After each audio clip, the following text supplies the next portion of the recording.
हिंदू धर्म ज्ञान का सागर चैनल में आप सबका स्वागत है।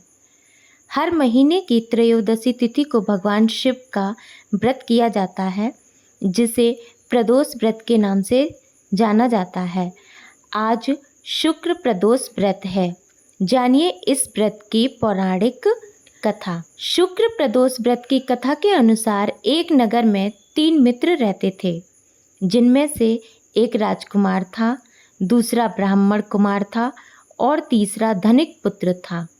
राजकुमार और ब्राह्मण कुमार दोनों विवाहित थे, लेकिन कुछ समय बाद धनिक पुत्र का भी विवाह हो गया, लेकिन उसका अभी गौना नहीं हुआ था।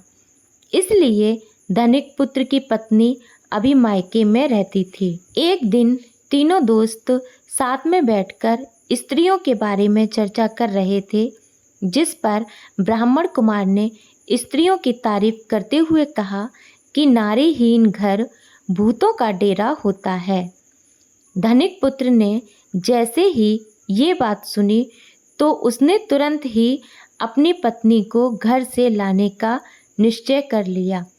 धनिक पुत्र को उसके माता पिता ने खूब समझाया कि अभी शुक्र देवता डूबे हैं।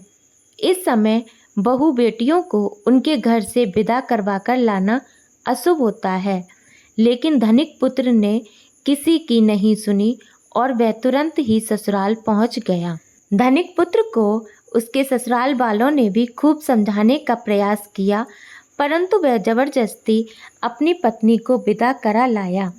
विदाई कराने के बाद दोनों पति पत्नी शहर से निकल ही रहे थे कि उनकी बैलगाड़ी का पहिया निकल गया और बैल की टांग टूट गई, जिससे दोनों को चोट लग गई, लेकिन फिर भी वे आगे चलते रहे। अभी कुछ ही दूरी पर पहुंचे थे कि उन्हें डाकू मिल गए। डाकुओं ने उनका सारा पैसा लूट लिया। जैसे ही दोनों घर पहुंचे तो धनिक पुत्र को सांप ने डस लिया। उसके पिता ने वैद्य को बुलाया तो वैद्य ने बताया कि इसकी 3 दिन में ही मृत्यु हो जाएगी।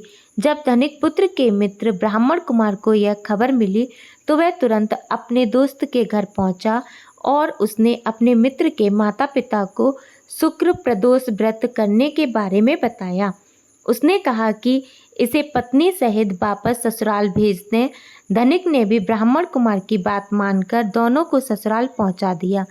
वहां जाकर धनिक पुत्र की हालत ठीक होती गई, यानी शुक्र प्रदोष के महात्म्य से सभी कष्ट दूर हो गए। इसलिए शुक्र प्रदोष के दिन यह कथा अवश्य पढ़ने या सुननी चाहिए। हर हर महादेव।